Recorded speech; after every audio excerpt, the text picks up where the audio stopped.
This is Elliot and Jose coming to you from Dreamland Comics in Schaumburg, Illinois. Thank you for joining us here again on CCW TV, where Jose and I make up the most dysfunctional duo in comic criticism. How's that? Yeah. Trying to find some sort of moniker for us. All right, so Blackest Night, Green Lantern Corps, great book. A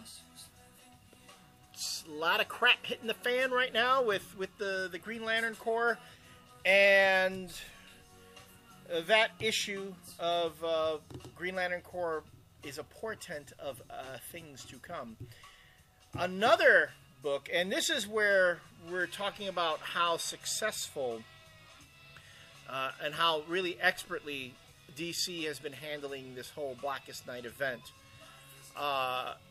They have had the ring promotion where if you bought some other books that tied into the Blackest Night miniseries event, you'd get one of these babies here.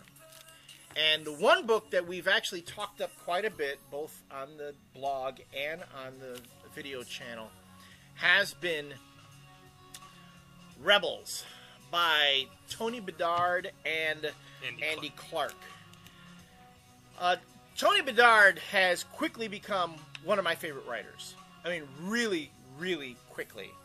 I've read very little of his that I have not enjoyed. In fact, I can't remember anything that he's written that I haven't enjoyed.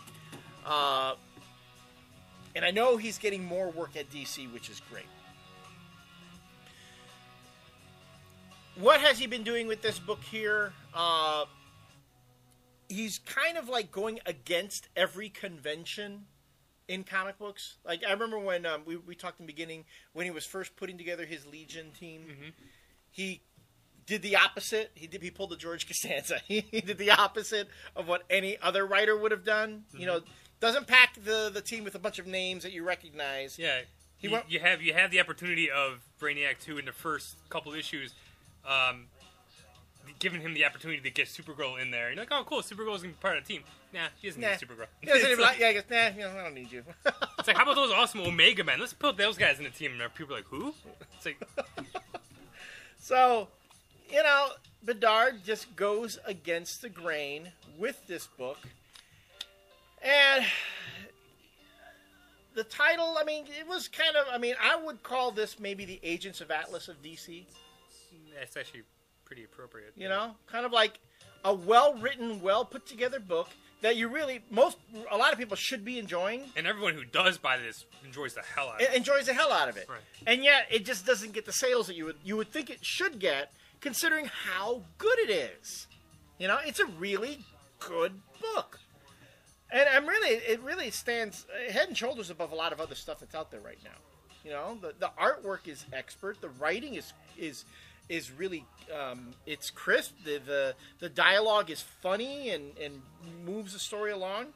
And this is where the whole promotion for Blackest Night comes into play with DC, how they've been handling it. They're taking some of their third and fourth tier books, promoting the hell out of them for Blackest Night, and it's working. Yeah. First one was Doom Patrol last week. This week was Booster Gold and Rebels. Next week is Adventure Comics. Not that really needs a push. Adventure Comics, and there's one other one next week, which is The Outsiders. Oh, okay. And that's a book that's like a third tier book too. And they're pulling the hell out of them. And these issues the Booster issue was really good. The Booster Gold one was all right. It took too long to get where it was going, but this is the perfect example of how you hit it out of the ballpark when you're given the chance to do it. Right. Because Bedard does a really nice job of folding in what he's had going on in his book, folding it in with the whole conflict with the Black Lanterns. It's not like the book was treading water until this event came along. Right. There was a lot of major stuff going on here. Bedard had kind of his own cosmic event going on here too. I mean, he had the Legion was dealing with Starro the Conqueror and an entire fleet, that's coming towards Earth and just gonna wipe everybody out. But bam, the two events intersect with each other, and it was really entertaining. Yeah, and another thing, they did this in Booster Gold, they did this in Doom Patrol, and they did it in here, which I think they're doing really good, is that the Black Lanterns that they're bringing back in the book, they're actually giving you 3 or 4 pages of history and what those characters have meant to the current characters. So in here, you actually get a brief synopsis of what Legion was. Right. Before Brainiac 2 was part of the Rebels. Right. And it brings you up to speed really quick, and it's just... I don't know, it catches you up to speed, and that's great. Especially for no one who's read Rebels, you get caught up with everything in the last 9 issues in the first half of this book. Right. So you can actually enjoy it. What happens in this issue? Brainiac is dealing with, trying to fight off Starro the Conqueror. He's got his great big force field set up to keep Starro and his fleet at bay. But his kid gets kidnapped. Mm-hmm. The kid who he kind of intellectually lobotomized. Yeah. Which comes off as a real dick for doing that. Well, he's a dick. He is a dick. But, yeah. As the story progresses, he explains why he did what he did. Mm-hmm. And it really makes a lot of sense. And on top of that, the very fact that, he gets really pissed off. For a moment there, he gets really pissed off that his kid's been kidnapped. And you're thinking that, oh, look, he's showing emotion. He really cares about the kid. It's like he's got a paternal bond there. No. It's just, this kid's smarter than me. If they've got him, he's going to undo everything we're trying to do. Yep. So, again, it's Tony Bedard being able to take the conventions and go against the grain every time. Just when you think you know which way it's going, bam, he doubles back on you. He switches on you. And it's really, I'm just struck by the amount of humor that's in this book. That there is a lot of humor in here. And that these situations with these characters that, unless you were a real big Legion of Superheroes fan over the years, you might not really feel much of an emotional connection to them. Mm-hmm. But Bedard is able to kind of take these characters and place them on their own. Again, as we said when the book first started, you didn't really need to know a lot about the Legion to be able to get into this and enjoy it.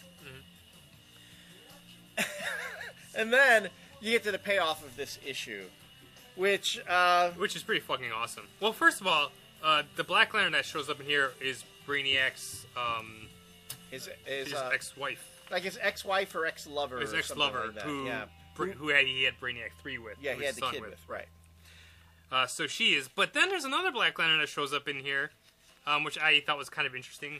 Yeah, Harbinger. Yeah. Who I haven't seen since friggin' Crisis on Infinite Earths. Well, I know. That's exactly. Because I saw it, I'm like, that's kind of cool, because it comes out of nowhere, but it's kind of cool that they throw that character in there, because she does obviously fit into this whole Space Odyssey type of story. There's this great moment in here where the two Black Lanterns, they both have opposite targets, and they literally pass each other in space. Like, I'm going after this guy, and I'm going after that guy. Yeah, and they cut the... Is that what you're talking about? No, that happened before, I think.